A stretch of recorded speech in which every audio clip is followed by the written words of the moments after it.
আসসালামু আলাইকুম। তো আজকে আমরা চট্টগ্রাম থেকে সিলেট আসলাম। আর হচ্ছে আগুন পাহাড় নামে পরিচিত। তো আমরা এটাতে আসলাম আর অনেক ভিডিও দেখছি যে মানুষের বালুর মধ্যে আগুন ধরে বলে পুরুলিয়া তারা বাঁচতে আসছে। তো আমি আজকে ট্রাই করবো যে আগুন ধরে কিনা যে আগুন ধরতে এটা নিয়ে পাবো। তো এখন দেখতে পাচ্ছেন যে আমি ভালো একদম ভালোর মধ্যে চলতেছি। তো এখন দেখেন দেখতে পাচ্ছেন এটা কিভাবে সম্ভব,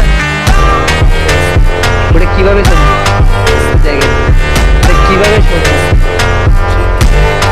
মনে করেন যে দাঁড়াই কতগুলো থেকে তুলবো কিভাবে সম্ভব। মনে করেন যে এখানে বেশিক্ষণ দাঁড়া থাকলে যেটা আগুন যেমন দেখতে পাচ্ছেন কিভাবে সম্ভব, এখানে কিচ্ছু নাই। আর এটা হচ্ছে আগুন পাহাড় নামে পরিচিত, যে পাহাড়টা অনেক বড় একটি পাহাড়। তো আজকে ভিডিওটা এইটুকুই।